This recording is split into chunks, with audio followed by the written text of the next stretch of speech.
Hello, I'm Jim Colbert, part of the Central PA Theater and Dance Fest, and I'm bringing you The Lyric Voice, conversations on writing with some of our favorite songwriters. Today we're going to be talking to Jud Caswell. Jud's from the beautiful state of Maine, and you may remember Jud as closing out last year's virtual festival with a beautiful take on the traditional tune, The Parting Glass. Jud and I have been friends for many years now, and I'm proud to have represent all his work here in even some that isn't commercially available. Um, but without further ado, we are going to be talking about songwriting and poetry and writing in general. So without further ado, let's bring on Mr. Jud Caswell. Welcome, Jud. Hey, Jim. It's great to see you. Oh, this is wonderful. So I'm so glad you can join us. I know you're in the middle of moving, which is never a fun experience. So we appreciate you taking time out to join us to talk about something that I know we're both very passionate about, which is writing. Absolutely. Absolutely. So we are on a bit of a limited time frame here. So I'm just going to dive right into the questions, and we'll start our conversation. Maybe next time next time we're on a couple hour car drive, we'll just hit record on one of our phones and edit it down for this. For Let's do one that of these. soon. Let's do that soon. So you are a lifelong resident of the beautiful state of Maine, one of our personal favorites. And some of your songs, like Blackberry Time and Watch the Fall, evoke a really strong sense of place in the lyrics. And I feel like in general, New England writers, maybe not in general, but a lot of New England writers are very proficient at that, whether it's poetry or songwriting. Robert Frost, Mary Oliver, our friend Mark Douglas Berardo, Yeah. Erica Wheeler is wonderful at setting a sense of place. And you've traveled around, the country on tour and whatnot, seen much of the country.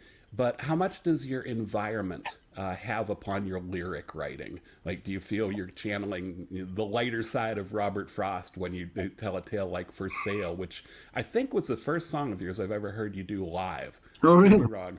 Huh. Neat. Yeah. I mean, I've heard that about New England writers and about Maine writers specifically. And Mary Oliver talks about it really specifically in some of her books on writing and writing poetry about, really recommending that you engage in the specific, you engage in your own personal sense of place.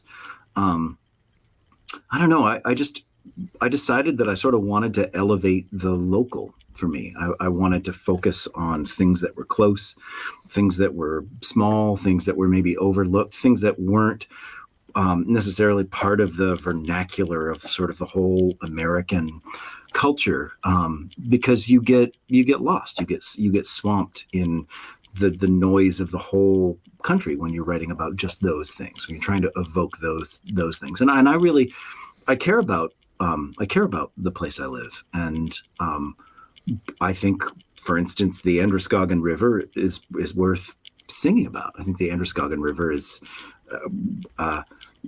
it's a powerful, it's as powerful and meaningful and as important as the Mississippi and as the Thames. Now, obviously, it's smaller than those. It's not as well known, but I'm allowed to be a little cocky about my hometown, and I think it's a good thing to do when you're a writer. Is take pride in where you are. Pay attention to where you are and the people where you are, and write about those things.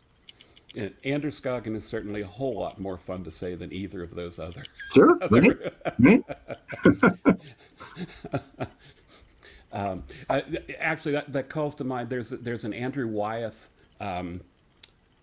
quote that I've paraphrased so often that I don't have the exact quote anymore. But basically, he said, "Sometimes we're so busy looking for inspiration overhead, looking for grand inspiration, that we're trampling it underfoot."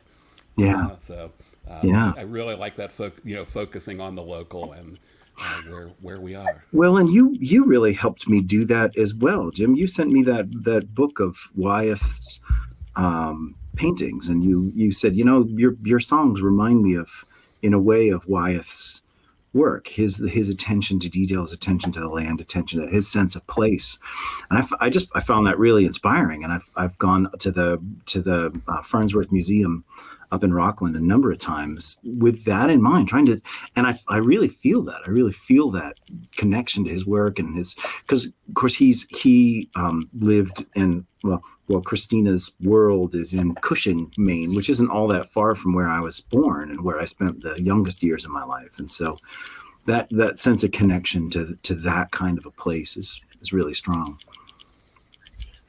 Very nice. So we're all products of our influences. So aside from a sense of place, who are some of the writers who have inspired you through the years, whether it's short stories, poetry, songwriting, whatever?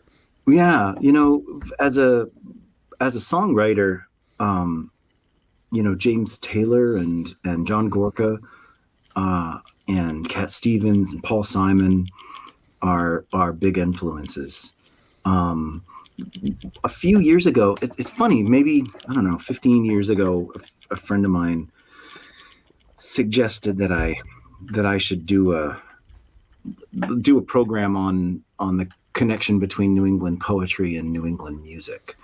And I thought, well, I don't really know anything about New England poetry, but it set me off on this, reconnecting with Frost. I knew Frost, but connecting, with Mary Oliver and with Longfellow and with a bunch. But I didn't grow up loving poetry. But at that moment, at that time, thinking about that project got me reading poetry, and it got me, especially reading Mary Oliver. Billy Collins is another one that's just a favorite of mine. I've started some Wendell Berry lately, but I love Byron. I mean, what I love about Byron is his sense of his deftness with the craft. He reminds me of he's a little bit like David Sedaris. He's this super quick-witted, bitchy. He just has this very, very sort of catty approach. But super, super smart. And you get the sense, like the other sort of romantic poets, they sort of wade through the form. You can feel, it feels like you can feel Shelley and Keats sort of like it feels like they're sort of slogging through the meter and the rhyme, and Byron is just like right over the top, just ice skating across all this complexity. And I just love that. I find it so, I don't know. I find it really entertaining. In small bits. I mean, it's hard to read Don Juan. I mean, that's a lot. There's a lot to take in there. But the progress you were saying, I think this was actually a phrase I stole from Pat Wichter years and years back, that he described something as moving at a pace to rival many glaciers. I've always admired that turn of phrase. Yeah, there's this sense of, I guess I just really admire the way personality shines through in his writing, and I admire the way form is. He's completely the master of the form instead of being the slave to the form, and it just feels so obvious to me in reading it. Just poetry, it's tricky because you kind of have to go 100+ years in the past to really find a lot of poets who are working in really strictly formulaic meter, rhyme, iambic, pentameter, whatever. You end up reading stuff that's a little, the language can be really out of date, but the way language is handled and the way form is handled, and it's great. It's really inspiring. Nice. One of speaking of that, definitely on the shorter end of things, but one of my particular favorites of the Romantic poets is Sarah Teasdale, and just the brevity of her. I mean, their little song lyrics, and just so they're very fragile, they're very dated feeling, but they're just so evocative to me, and Yeah. that's Yeah. Poetry is such a personal thing. I think I'm so glad that I came to it after my education so that I wasn't reading it with a responsibility to the material, but rather approaching feeling like the material had a responsibility to me. Like I'm reading it because I'm entertained by this, and I'm getting something from it. And as soon as I stop getting something from it, I don't need to read it anymore. And so I don't have any hard feelings toward anybody who's been, and I go back to, I keep going back to Shelley. I keep going back because there's some brilliant stuff there too. It's worth doing. And Wordsworth, you go back to the classics. Longfellow is actually from very, very close to your hometown. Do I remember that correctly? Absolutely, yeah. The UU Church in Brunswick that is our sort of family church was Longfellow's congregation when he was in Brunswick. Nice. When he was a professor at Bowdoin. His Bible is the valued possession of that church. His Bible is under glass at the back of the sanctuary. It's pretty cool to have that connection. So at the risk of a rather awkward segue, or just an abrupt segue, so if we flip the clock back a year, when the pandemic was just getting rolling, you started a series called the Morning Cordial series, and I know for us it made part of that early period of the pandemic much more tolerable. We would literally be up in the morning together, and my wife and I would be, what did Jud put out today? What are we listening to? So you did both cover material and a bunch of new material, some of which you have available through Bandcamp. Yep. So how did the pandemic, if it did at all, how has it affected your lyric writing and the storytelling through song? Would you still be working with the same subject matters if the pandemic had not happened?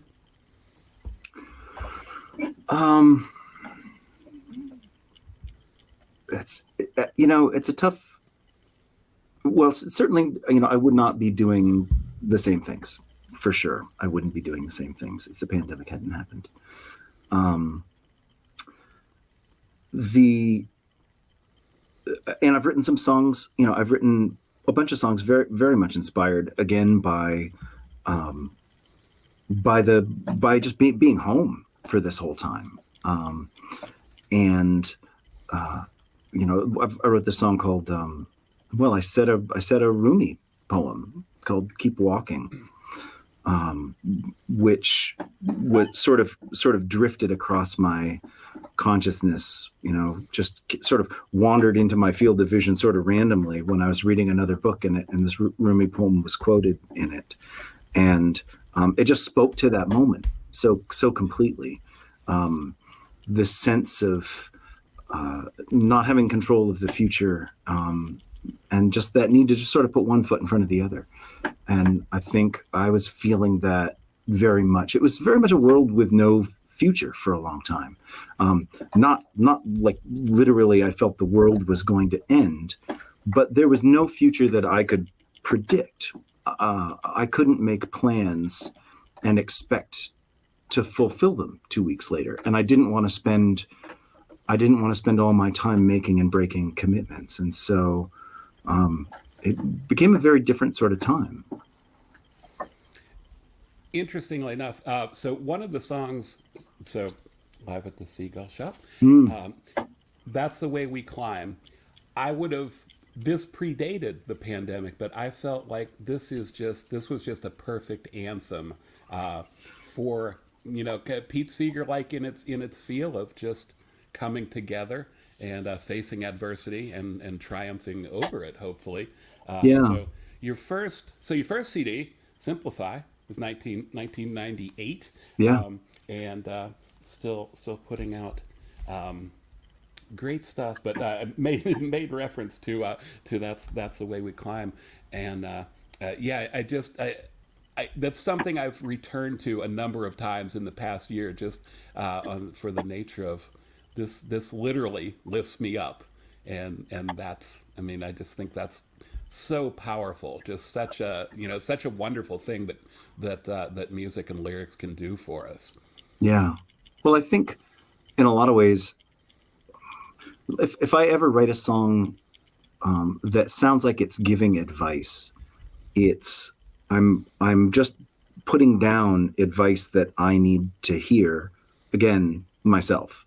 And so it's trying to keep it on my forefront, but optimism can be a slippery thing, and it's good to it's nice to have a song that I put down in this that's really optimistic and was heartfelt, and it was not wasn't artificial in any way. That that's the way we climb was absolutely how I was feeling in that moment. And I don't know if it would have been a hard song to write, in June or October but it was a great song to sing. It's a great song to sing along with too. Yeah. All right. So every now and then I get to host a songwriting workshop, and they're always fun. It's always a two-way street. You learn you learn as much as you pass on, I think. One thing I hear a lot, really common question, is about turning poetry into songs. And I've heard you do this literally in my living room with Robert Frost. Sure. And I took a workshop on this from an artist that we mutually admire, Gordon Bach, Oh, yeah. a number of years back when he was still touring. But would you have any advice, particularly for our younger audience, for writers who are kind of looking for a magic bridge, and there isn't a magic bridge Right. between poetry and prose and lyric writing? So as in like taking if somebody wants to work with something that's a poem and make it into a song, or somebody wants to like change their writing or develop their writing so that instead of writing poetry, they're writing song. I think in general, they want to take their own work, their own poetry, but they don't know how to translate that into, if I want it to be a song, Yeah. What do I do? So well, I think it would be good to study song form a little bit. I think of songs as being sort of three basic types. There are songs that are just verse, verse, verse, verse. And then there are songs that are verses and choruses, verse, chorus, verse, chorus, verse, chorus, and some combination of that. And then there are songs that have a bridge in them as well. And those can either sort of be AABA structures, or they can be verse, chorus, bridge, chorus, or bridge, verse, chorus. And that's different from poetry. Poetry doesn't live in that world. And so if you want to, the easiest way is if the poem is a series of stanzas, you can just sing it as a verse. Songs repeat more than poems do. So if you want it to just be verses, see if you can find some part of it that repeats. Look to that structure. And when you're setting it, the other challenge is that it's not enough just to choose as a writer that this part is the chorus. You need to actually make that obvious to your listener that that's a chorus. So your intention doesn't matter for much. What matters is that what you're doing sounds like a chorus. And one step is that it sounds different than the verse. So contrast is really important. When you're writing lyrics, contrast between sections is super important. Different line length, different rhyme scheme, different meter. Those are ways you can do it just as a lyricist, and then as a singer, sing higher, sing lower, as a harmonic, there are all sorts of musical things you can do. Rhythm is another huge factor, finding sections and then generating contrast between those sections is the challenge of turning poetry into song. and making good choices about, song tells stories in a really particular way. If you have a song that's verse chorus, your chorus does a very particular job, and that job might not be being done by any part of your lyric, by any part of your poem yet. So it's important to look at, what kinds of jobs can be done in choruses, and how might you overlay your lyrics to fit that kind of a form. Very good. So we are almost out of time here. We're going to wrap up with one more question. I had alluded earlier, a few years back, we had the opportunity to drive to Pittsburgh together, and the entire, I think that was altogether about 6 hours of talking about driving, or about songwriting when all was said and done. And during that time, during that drive, you had a beautiful sentence when we were talking about songwriting, and it was I'm watching the Hemingway documentary on PBS, and it was Hemingway like to me in its brevity and brilliance, and it's three words, lyrics are hard. But that seems pretty obvious to me. When I look at a song like "Holding It Together" or "Raven in the Apple Tree," and every word to me, when I'm looking at your lyrics, every word feels like it's there for a reason. You're creating the imagery, you're setting the scene, and telling the story. There's no excess fat there, right? You're moving the story forward. How much time do you spend editing as opposed to writing your lyrics, or on the upfront time as opposed to final time on it? Yeah.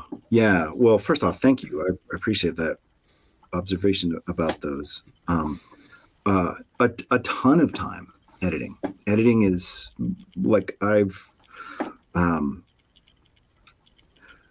don't know who said it. I'm not a good writer, but I'm an excellent rewriter. And I feel like rewriting. It's just really important to me. And so I've tried to.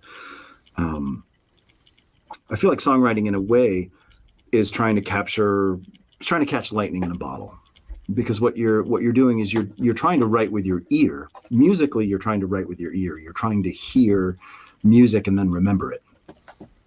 And that's really ephemeral. It goes by really quickly, and it's easy to forget. And so you need to capture that thing, and you need to keep it alive. And then you need to turn your attention to words and think about how words fit in with the shape of that, and vice versa. I think writing is best when it goes back and forth between letting the lyrics steer and letting the music steer. I think it's important to let the music be in charge sometimes, and especially me coming from it more from a lyric standpoint. I think a lot of people, especially, come to folk music as more lyricists than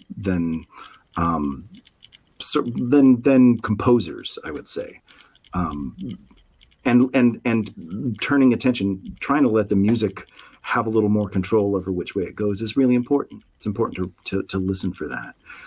But it can be, it's so much effort that I find I can't be doing it all the time, because it's all I'm thinking about when I'm writing a song. I'm trying to finish. I'm trying to figure out one word, and I'm in the car with my wife and kids, and we're going to I remember where I came up with the title for one of my songs. I had the whole song written, and I didn't have that little centerpiece. I didn't have the hook line for it, and I spent days looking for two words, just rolling the song around me, like, what could that one line be? Because it was such an important line. And I remember, sitting in the parking lot of Target with two little kids in the back seat, and my wife running in to just grab something. I was like, oh, it could just be that. And so it ends up being something that's on my mind a lot. I would certainly not put my lyrics on parallel with yours, but I remember a very similar situation in my song about Roberto Clemente. And there was just a line that was troubling me, and there is literally one word. I didn't know how to describe the water. And I was walking around at lunch, heading down South Allen Street in State College, and the word trembling popped into my head, and that's what I needed right there. Yeah, it's a great word. That's a great word for that. So I'm not sure it wasn't a subconscious swipe from David Olney, but that's okay. He didn't invent the word, right? No, he didn't. He didn't. And so, subconscious is really that's it's what it's all about. The writing process is forest and it's trees, right? You need to be able to attend to detail and focus on detail and work with that detail. And then you need to be able to let that go and step back and sort of take in the whole, and then pick the next place that you need to, attend to. It's hard. And, being able to walk away from something. I think the most valuable thing that I started doing that changed my writing was planning for rewriting, and planning on leaving the songs, walking away from the song unfinished, not rushing to finish it, not being in a hurry to have something that I could share. Because I think so many songwriters, it's like trying to catch a fish, right? The first time you get a fish on your hook, and you get that 8-year-old is overexcited. And what are the first thing they do? They yank back on the rod, and they rip the hook right out of the fish's mouth. And that's when you feel that bite on the end of the line. You've got a song on the line. You don't want to just try to yank it into the boat in just one fell swoop. You need to play it a little bit. You need to tire it out and see because it's the catching the fish that's what you're there for. You're not there to just put it in the boat. It's the process. I agree. I think we're both really big fans of the process of writing. When I first started playing, I was almost 40 years old, and my first gigs were at age 40, and I couldn't wait to go get out and play my songs. I finish the song and play it, but with time, it became more and more important. The process of the writing was actually what I really, really enjoyed. So the live performance, I love doing that, but it's a way to get the song out there to me. Yeah. So whether it's a song or I'm doing a poetry reading. So I think it was John Gorka who I saw him talking about songwriting, and he said that his favorite part of the process of it was when he was sort of mid writing, not done, but it's taken enough shape that you sort of see the song starting to emerge out of the mist, and that's the moment that's the best. It's not this staring at a blank page, feeling like you're never going to write again, and it's not the just that looking for that one more word. You're going to walk around for 2 weeks with, bumping into things because you can't think about anything other than what's that one word you just can't think of. But when the song is still sort of like it's emerging potential out of your subconscious, that's the best. Totally agree. Well, we have been talking to Jud Caswell. Jud will be performing as part of a recorded concert as part of the Central PA Theater and Dance Festival. Look for information on that. The virtual festival runs June 11th through 13th this year. centralpatheater.org. I'm sure we can do a crawl on that in editing. This has been a lot of fun, Jud. I'm sure we could keep this going for 3 or 4 hours, but we sadly don't have that much time. So I thank you very much for taking time out of your day and out of moving to share thoughts about writing. This is the Lyric Voice. Thanks so much. So we're going to wrap this up. So thank you, Jud. Good luck with your move, and look forward to hearing more work down the road, as always. Thanks so much, Jim. Thank you, Jud.